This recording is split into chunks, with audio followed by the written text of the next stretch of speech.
Assalamualaikum warahmatullahi wabarakatuh. Salam sejahtera untuk kita semua. Perkenalkan, nama saya Nurul Fajriah Istiqomah SKM MKes. Saya merupakan dosen tetap pada program studi Administrasi Kesehatan Fakultas Ilmu Keolahragaan dan Kesehatan Universitas Negeri Makassar dengan nomor induk dosen nasional atau NIDN 0014089601, NUPTK 4146774675230223. Pada kesempatan kali ini, saya ingin menyampaikan pernyataan diri dosen tentang pelaksanaan Tridharma Perguruan Tinggi dalam rangka Unjuk Kerja Tridharma Perguruan Tinggi atau PDD UK-TPT. Video ini dibuat sebagai salah satu syarat dalam mengikuti proses sertifikasi dosen gelombang 1 oleh Kementerian Pendidikan Tinggi, Sains, dan Teknologi Republik Indonesia atau Kemendikti-Saintek tahun 2025. Pada video kali ini, saya akan memaparkan salah satu mata kuliah yang saya ampu di semester ganjil tahun 2024-2025, yaitu mata kuliah Sistem Pelayanan Kesehatan. Mata kuliah ini diperuntukkan untuk mahasiswa semester 3. Beban studi mata kuliah Sistem Pelayanan Kesehatan yakni 2 SKS yang merupakan mata kuliah wajib di program studi Administrasi Kesehatan. Mata kuliah Sistem Pelayanan Kesehatan membahas tentang perencanaan kesehatan, mutu pelayanan kesehatan, pengembangan program kesehatan, peran budaya organisasi, pengawasan dan evaluasi kesehatan, dan juga kepuasan pengguna layanan kesehatan, serta mempelajari terkait strategi pemasaran pelayanan kesehatan dan menilai perbandingan pelayanan kesehatan di Indonesia dan negara-negara berkembang lainnya. Adapun proses pembelajaran pada mata kuliah ini secara tatap muka atau luring yang memfokuskan keterlibatan aktif mahasiswa dalam proses pembelajaran. Pembelajaran dilaksanakan sebanyak 16 kali pertemuan atau 16 minggu yang dirancang untuk mendukung capaian pembelajaran atau CPL Program Studi Administrasi Kesehatan dan capaian pembelajaran mata kuliah atau CPMK. Adapun CPL Program Studi Administrasi Kesehatan meliputi 4 domain, yakni sikap, pengetahuan, keterampilan umum, dan keterampilan khusus. Khusus untuk mata kuliah Sistem Pelayanan Kesehatan, CPL 1 yaitu menunjukkan sikap tanggung jawab atas pekerjaan di bidang keahliannya secara mandiri. CPL 2 menguasai konsep teoritis dan dasar-dasar bidang ilmu administrasi kesehatan. CPL 3 yaitu mampu menerapkan pemikiran logis, kritis, sistematis, dan inovatif dalam konteks pengembangan atau implementasi IPTEX di bidang administrasi kesehatan dan kewirausahaan.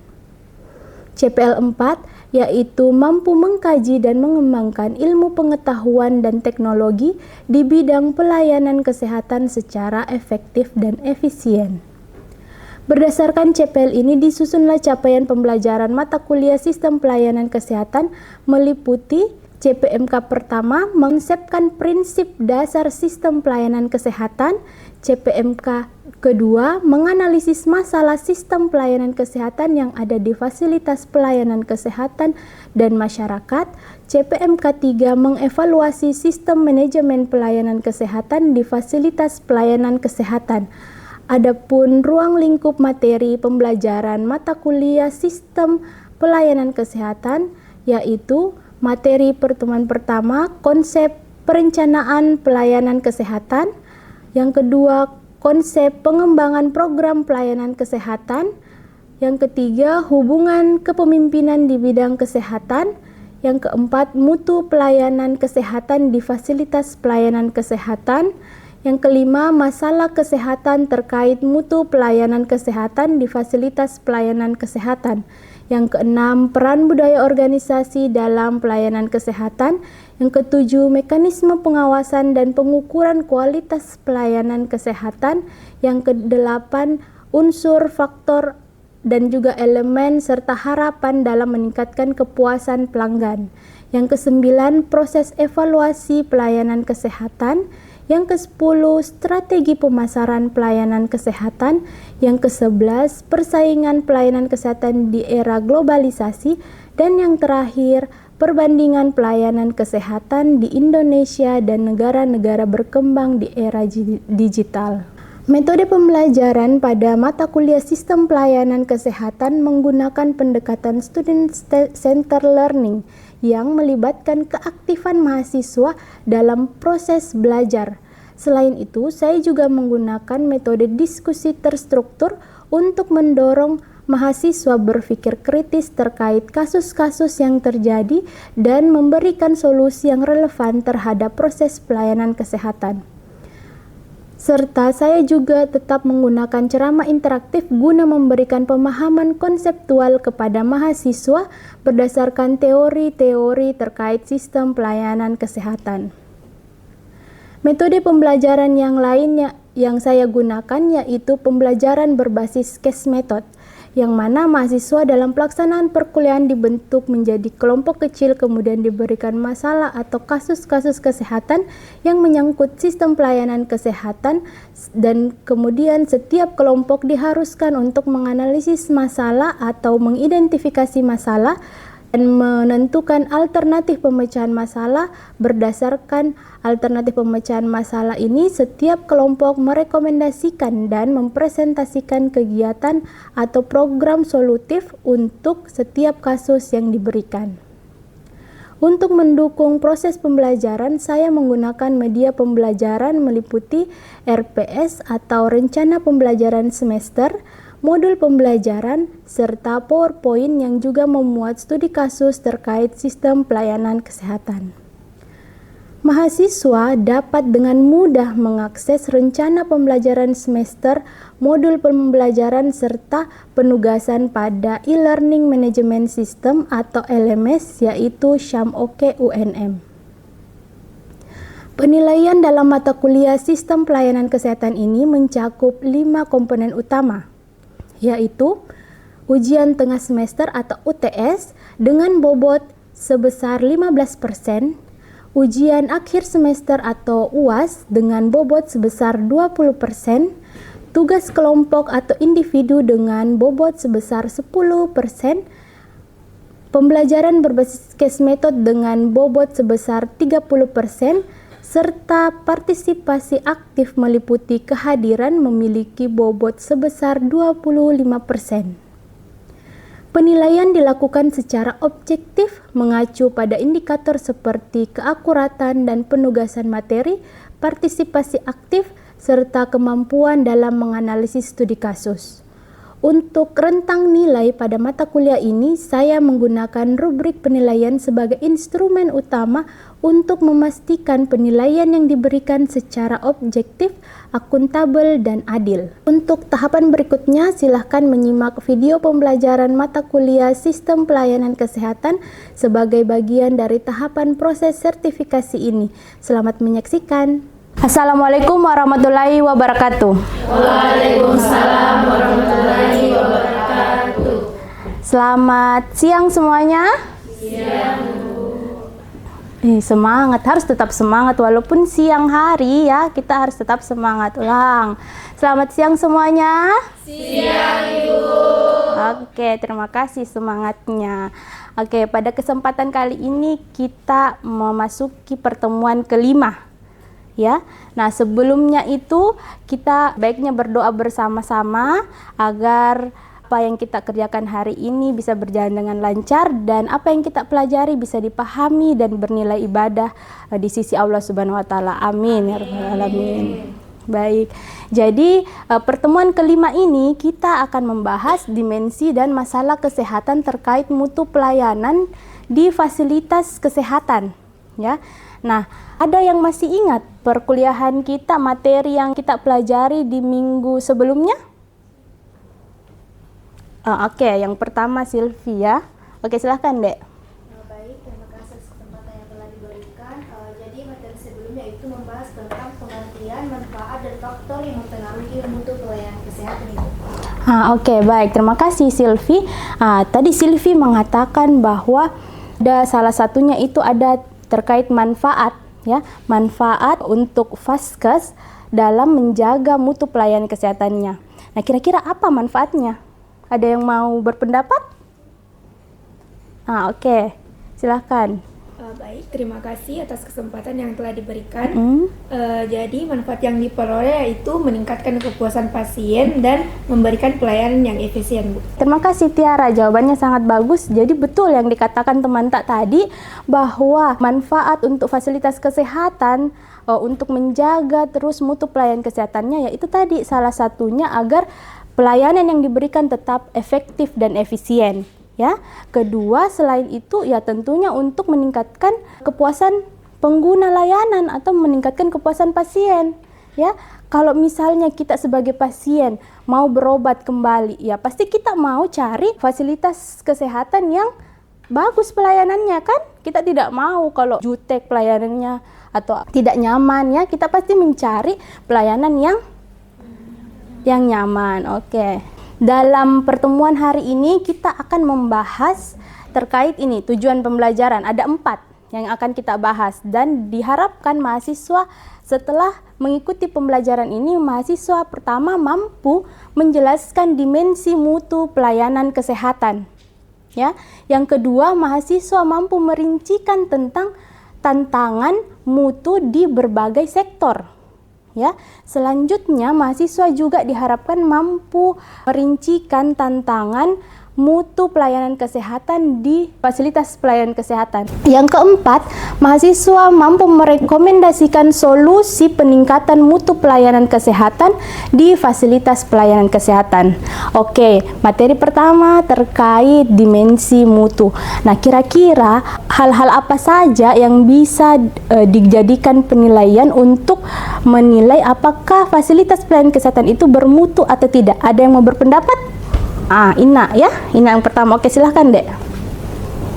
Baik Bu, yang pertama petugas yang ramah, kedua antrian tidak lama, ketiga fasilitas di Vaskes juga memadai. Itu Bu, menurut saya salah satu indikatornya. Oke deh Ina, terima kasih atas jawabannya. Ada yang mau menambahkan jawaban temannya? Ya, silahkan kita Dek. Baik Ibu, jadi indikatornya dapat kita lihat dari pelayanan yang diberikan kepada pasien Ibu. Apakah pelayanannya sudah sebanding atau tidak dengan pelayanan yang diharapkan oleh pasien.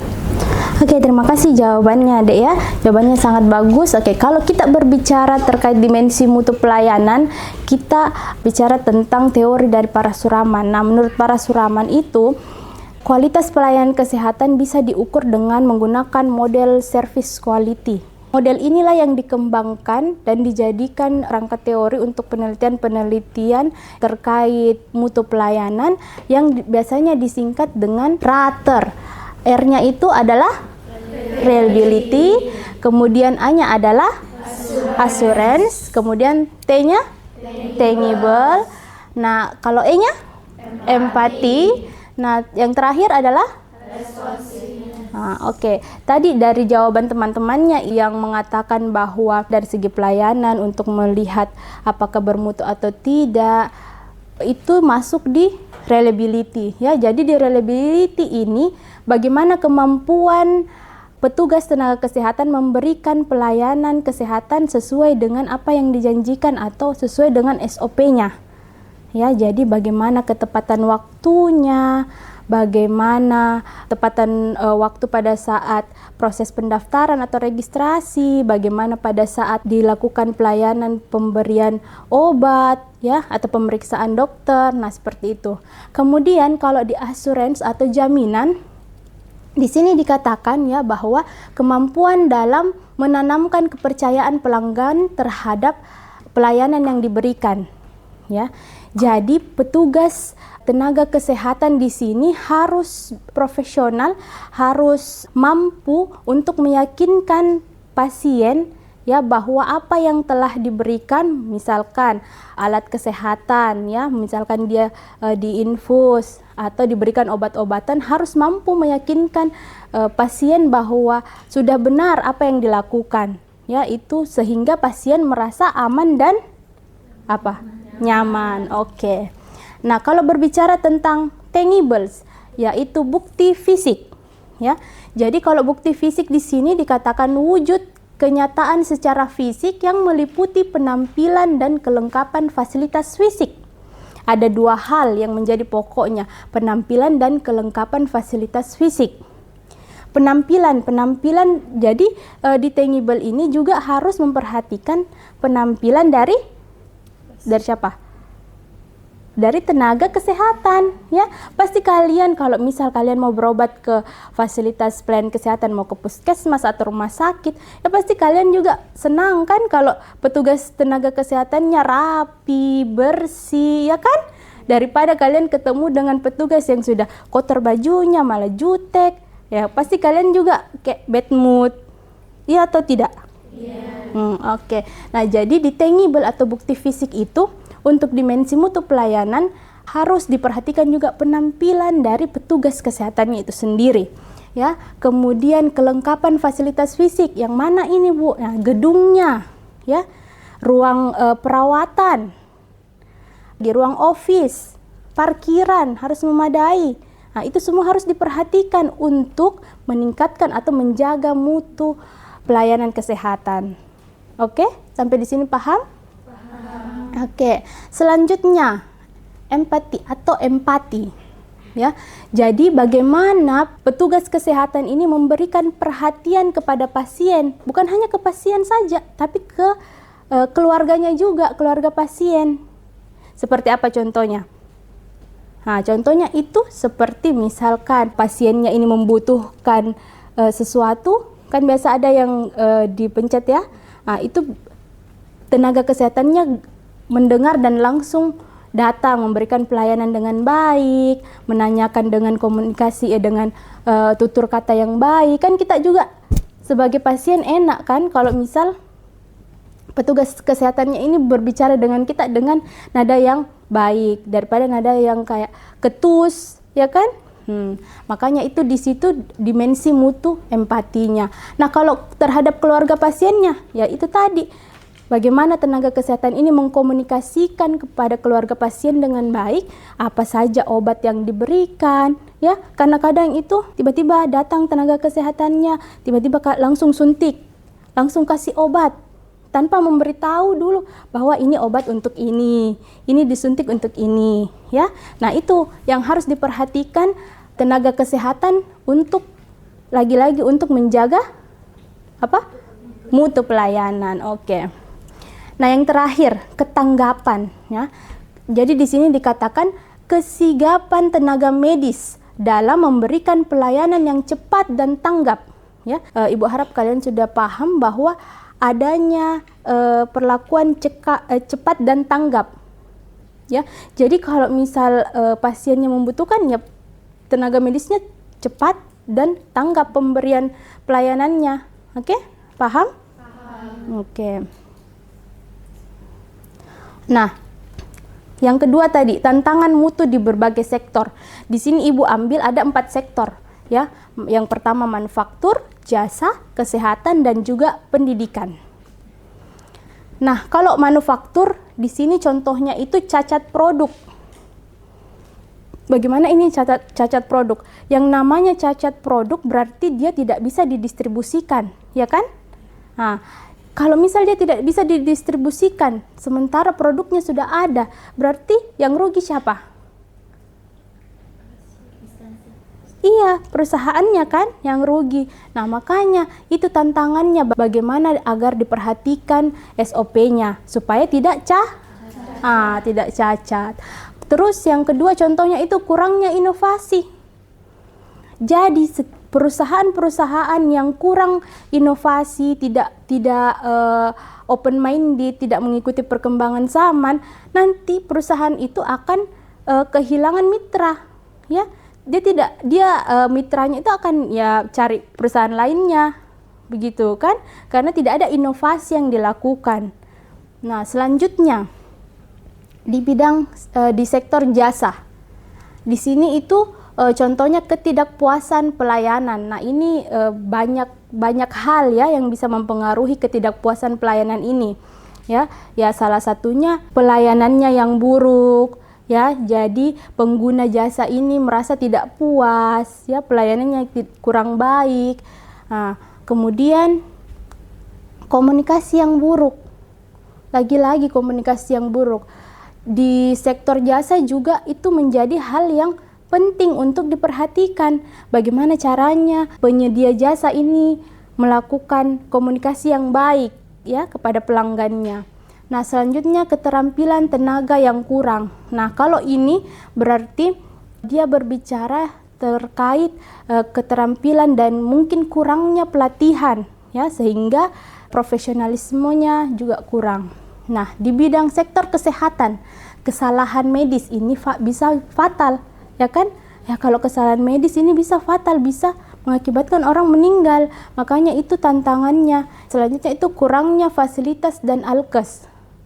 Kalian ingat waktu corona, ya, susah sekali ditemukan alkes, masker atau obat-obatan ya di apotik. Nah, itu menjadi tantangan dari sektor kesehatan khususnya untuk menjaga mutu pelayanannya. Selanjutnya, pendidikan. Nah, kalau di pendidikan itu tantangannya yang pertama kurikulum yang tidak relevan. Ya, kurikulumnya ini belum dilakukan lokakarya kurikulum, belum adanya pembaharuan. Masih itu saja terus, padahal nyatanya sudah ada kurikulum yang lebih relevan. Nah, yang kedua itu contohnya kurangnya SDM dan sarana prasarana. Nah, biasanya ini juga kurangnya SDM itu guru-gurunya merasa tidak mau lagi melanjutkan studi. Kan biasa banyak seperti itu ya, mungkin karena faktor apalah A, B, dan C. Nah, itulah tantangannya untuk di bidang sektor pendidikan. Oke, sekarang tantangan di bidang kesehatan. Kira-kira ada yang mau berpendapat apa sebenarnya tantangan mutu pelayanan kesehatan di bidang kesehatan? Ada?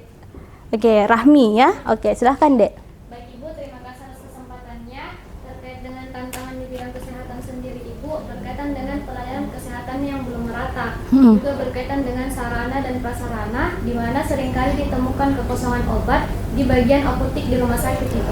Oke, terima kasih Rahmi atas jawabannya. Ada yang pernah dengar daerah 3T? Nah, apa 3T itu? Tertinggal, terjauh, dan terpencil. Oke, terpencil ya. Nah, jadi daerah 3T itu masih menjadi PR besar ya untuk pemerintah, bagaimana supaya pemerataan itu bisa dilakukan untuk daerah 3T itu sendiri. Kalau kita berbicara terkait tantangan mutu di bidang kesehatan, yang tadi dikatakan Rahmi itu ada di apa? Kesenjangan. Nah, kalau kesenjangan akses ini ya itu tadi belum meratanya karena mungkin akomodasinya yang susah ya. Nah, kemudian kalau kualitas tenaga kesehatan, lagi-lagi kualitas tenaga kesehatan, berarti ini berbicara terkait apa kira-kira? Terkait SDM, terkait kompetensi lagi kan? Nah, seperti itu. Kalau kita berbicara terkait sarana dan prasarana, tantangannya apa? Apa tadi? Apa? Kalau sarana dan prasarana, manufaktur. Ya betul, alkesnya harus memadai ya. Mungkin yang tadi kalau berbicara sarana dan prasarana, obat-obatannya juga harus diperhatikan ya. Nah, kalau kita berbicara tentang kurangnya kesadaran masyarakat, kalau kurangnya kesadaran masyarakat ini juga menjadi hal yang krusial ya, dan harus diperhatikan. Seharusnya masyarakat itu, kita bisa mendorong masyarakat untuk andil dalam menjaga mutu di bidang kesehatan ya. Bisa saja masyarakat ini dengan misal kalau berobat ke fasilitas kesehatan bisa memberikan kritik dan juga saran ya. Itu salah satu cara untuk menghadapi tantangan itu sendiri. Nah, oke. Di sini ada contoh kasus khusus untuk reliability. Nah, di sini dikatakan bahwa terjadi penumpukan pasien di poli umum dikarenakan menunggu jam pelayanan. Jadi begini, oke Ibu jelaskan dulu. Jadi nanti kalian harus memperhatikan ini dengan baik. Karena ini kita sudah pembelajarannya berbasis case method. Jadi sebentar ada kasus yang Ibu berikan ya. Nanti Ibu bagi kelompok. Kita bisa bagi menjadi 5 kelompok ya. Masing-masing kelompok 3 orang. Nah, nanti kalian menyelesaikan dengan cara seperti ini. Ibu memberikan kasus, kalian mengidentifikasi masalahnya. Kira-kira dari kasus ini apa identifikasi masalahnya, apa masalahnya, masalah utamanya apa. Nah, kalau di sini contohnya itu ya pelayanan yang tidak konsisten, sering terjadi ya, keterlambatan dokter dalam melayani pasien. Nah, terus alternatif pemecahan masalahnya apa? Kalian juga harus menentukan, berdiskusi mengenai apa alternatif pemecahan masalahnya. Ya. Kalian sudah pelajari ini kan, bagaimana cara identifikasi masalah, bagaimana menentukan alternatif pemecahan masalah, dan menyusun kegiatan atau program yang bisa digunakan untuk menyelesaikan masalah tersebut. Nah, kalian tahu kan caranya? Hah? Tahu atau tidak? Tahu. Oke, mantap. Oke, sudah habis ya waktunya untuk mengerjakan tugas kasusnya. Sekarang tadi Ibu bilang Ibu akan random memilih siapa yang perwakilan kelompok yang akan presentasi ya. Nah, Ibu akan memilih kelompok 2. Siap kelompok 2? Siap. Nah, oke, silakan naik ke sini untuk melakukan presentasi. Atau mau berdiri di situ boleh. Baik Ibu, terima kasih atas waktu dan kesempatan yang telah diberikan. Saya perwakilan dari kelompok 2 akan memberikan solusi penyelesaian masalah terhadap kasus asuransi atau jaminan. Di mana pada kasus pertama, pasien merasa kurang yakin dengan kemampuan dokter karena kurangnya komunikasi yang jelas mengenai prosedur dan risiko pengobatan. Nah, jadi masalah utamanya pada kasus ini adalah kurangnya komunikasi dan penjelasan yang meyakinkan dari tenaga kesehatan. Lalu alternatif pemecahan masalahnya itu dapat dilakukan dengan melakukan pelatihan komunikasi efektif, penyediaan materi edukasi pasien, dan transparansi informasi. Adapun solusi program yang disarankan yaitu seperti workshop komunikasi antara dokter dan pasien, pembuatan leaflet informasi, dan sesi tanya jawab sebelum tindakan medis. Oke. Terima kasih untuk kelompok 2 ya. Kita sampai ke slide tugas. Ya, tadi kalian sudah mengerjakan tugas. Nah, nanti ini tugas untuk minggu depan. Ya, jadi ini tugas individu. Ya, tugas individunya ini buat review jurnal sebanyak 15. Ya, sebanyak 15 jurnal tentang dimensi mutu pelayanan yang tadi kan. Rater itu dalam bentuk paper. Oke, paham? Deadline tugasnya itu 1 hari sebelum perkuliahan minggu depan. Oke? Nah, nanti kalian kumpul di LMS Syam. Oke. Nah, ini slide yang ditunggu-tunggu ya. Slide terakhir, terima kasih. Tapi sebelum itu kita mereview dulu pembelajaran kita hari ini. Siap? Siap. Oke, jadi tadi kita pertama di tujuan pembelajaran kita harus tahu dulu dimensi mutu pelayanan. Nah, dimensi mutu pelayanan yang pertama apa? Realitas. Yang kedua? Ketiga? Ya, betul. Yang keempat? Empati. Yang kelima? Oke, jadi tadi kita sudah mereview pembelajaran hari ini. Semoga apa yang kita pelajari hari ini kalian bisa paham ya, dan ingat nanti minggu depan Ibu review kembali. Oke? Nah, jadi catat baik-baik memang tadi ya. Kita sudah sampai di akhir perkuliahan. Terima kasih untuk adik-adik sekalian atas partisipasi aktif di kelas hari ini. Semoga minggu depan bisa lebih aktif lagi ya. Nah, Ibu akhiri perkuliahan kita hari ini dengan ucapan wabillahi taufiq wa hidayah. Wassalamualaikum warahmatullahi wabarakatuh. Waalaikumsalam.